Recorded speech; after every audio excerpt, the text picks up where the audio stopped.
Heading Level 2 True Stories, the true story behind My Child Lebensborn. I hope you have played the game, and found the experience interesting. This page contains information that expands on the story in the game, so we would advise all visitors who haven't played the game to do this first. You have been warned, further reading will spoil some of the gaming experience. For all of you who have played the game, we hope that this info will give you even more context. Children born of war. When you meet Karen or Klaus in My Child Lebensborn, it's 6 years after World War II ended. For Norway and many other countries in Europe, this also marked the end of 5 years of occupation by German troops. In an occupation, a country's dignity is robbed away from the people. A foreign force is in command, and a nation is expected to bow its neck and get used to the new rulers. And as the years go by, some adapt and accept the new situation, while others keep fighting. Some actively switch side, working for the occupiers. No one knows when or if the occupation will end or the new rule will become the new normal. This is true for all wars. And during all occupations, children are being born that are the result of contact with the occupiers and occupied, normally by local women and occupying, male soldiers. Sometimes they are conceived as a result of violence and rape, in other instances through consensual sex and loving relationships. If the war is won and the occupation ends, a people can finally get their dignity back, be a free people that proudly governs over its own soil. The hatred that has built during the occupation motivates the action of removing all traces of the enemy. Signs reminding of the occupation just serve to remind of the humiliation of being ruled by foreigners. The tragedy in this situation is that the children that are born with enemy soldiers as fathers in many cases become living reminders of the occupation. Research shows that the situation for the children is mostly the same regardless of whether their mothers were raped or in loving relationships. Just the basic fact of having enemy genes is enough to be seen as a trace and reminder of the occupation, and thereby as something that shouldn't be there.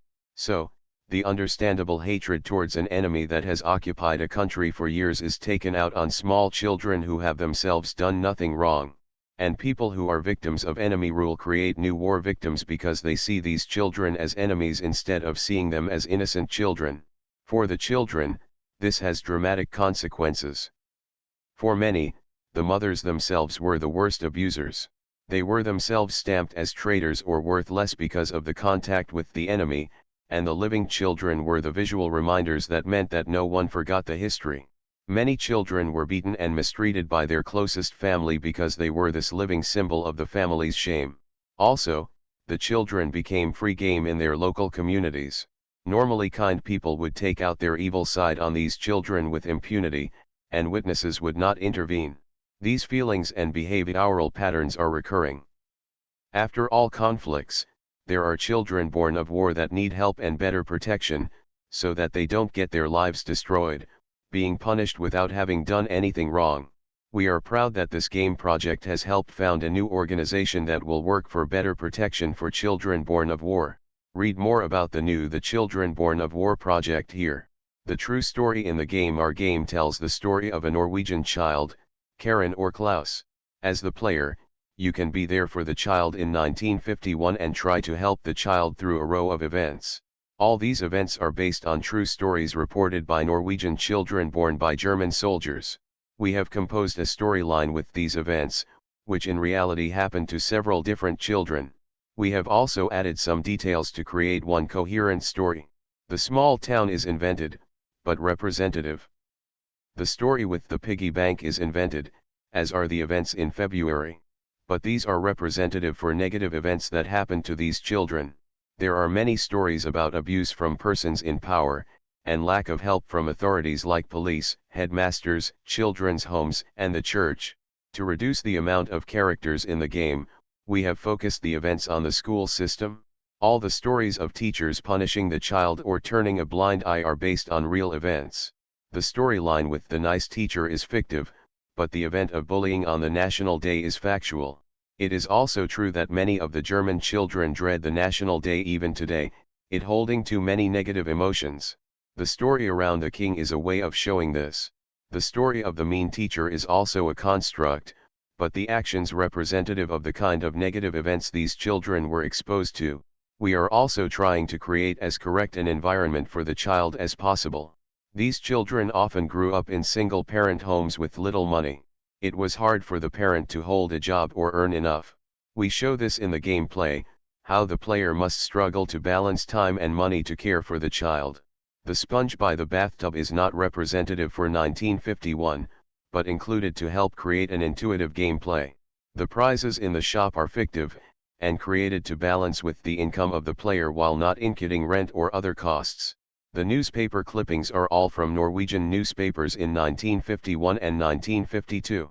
The historical context with rationing, little clothes or gifts is representative.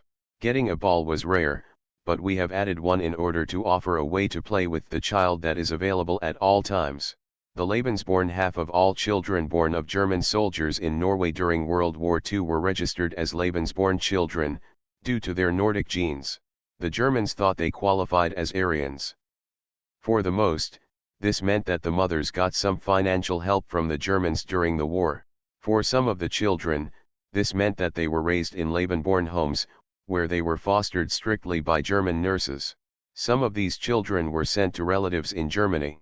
The story of Karen or Klaus' background and parents is based on a single individual, a girl. The documents that are given to the player are all direct copies of the documentation that she has been able to get from the Norwegian National Archives as an adult. The only adaptation we have made to her story is that we have inserted the adoption in order to create the parenting role for the player. In reality, she was sent to her mother who had remarried. She was not welcome. She was heavily beaten by her mother and mistreated by her stepfather, who was otherwise known as a resistance hero during the war. The story of the Nazis' Lebensborn program is shocking and spectacular. The idea to breed children for a ruling race is an example of the same twisted thinking that made the Nazis create concentration camps and start mass killings of people they thought were genetically worthless. This is a tragic part of our history. We think it's really unfortunate that we today often think of the Nazis as villains in fancy uniforms in popular culture. It makes them and what they stood for seem less serious and less dangerous. We think it is important that we don't forget the inhumanity of their ideology. When we wished to tell the story of the Lebensborn, we wanted to make sure that we tell it from a different angle. We tell everything from the child's perspective, and you only learn of the Lebensborn program when you get all the information about the child's background. This also means that we haven't given an in-depth description of the way Heinrich Himmler set it all up and how the homes were run. We think it is more important to show the effects of the program, which is the story of what happened to the children. For them, as mentioned before, the details of their conception has not proven to be important. Lebensborn or not, simply the fact of carrying German genes was enough for them to be singled out as less worthy of the community's protection. This means that the game in many ways tell a representative story for most children born of war, both in Norway in 1951 and in other conflicts. Research shows that the exclusion and vulnerable position of these children is similar. That said, we also think it is important that the world knows about the Lebensborn program as yet another example of the inhumane thinking that originated in the twisted ideology of Hitler's National Socialism. And at the same time, we should also see how the echo of this ideology can be seen in the effects of hatred, and how Norwegians in many ways did a related thing when they punished the children solely for their genes and the actions of their parents. If you are interested, you can read more about the Lebensborn program here. Children and abuse. Finally, the game can also be seen as a story about bullying. The first half of the game primarily shows how Karen or Klaus is excluded by other children, and also the coping mechanisms of a child trying to learn to live with bullying. As the game progresses, it shows more clearly the effects of being bullied and excluded also by adults. We have worked with a specialist in traumatized children, as well as with the Lebensborn themselves, to ensure that we show a representative behavioral pattern for the child. Sadly, there are many who struggle with trauma from their childhood.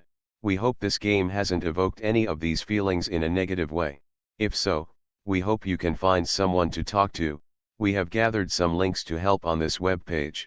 We hope you have found the game gripping and that you feel that you have gotten to know and care for your child. And we hope that this game has been a rewarding way to experience one part of being human, how hatred and prejudice easily can make victims of innocent children. Best regards, Ellen, producer, and Katharina, lead game designer. PS Be careful if sharing some of this information so that you don't spoil the game for others. PPS. The trailer for the game shows representative scenes, but is not based on actual events.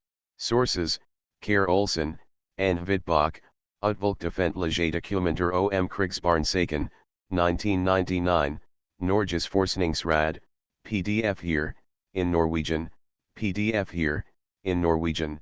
K. Kjersti Eriksen, Eva Simonsen, Children of World War II, The Hidden Enemy Legacy, Berg Publishers, 2005. Knud Poppendorf, Siktet Samtidskurtis, Retsopjoret Ividir Forstand, Novice Verlag 2015, Kirsten Sandborg, Pa Helselos, Godthub's History Genome 90 AR, published by Godthub, www.godthub.no, published by Godthub, www.godthub.no. Interviews with Lebensborn children in Norway. Thank you to the Lebensborn children and Krigsbarnforbundet Lebensborn. Heading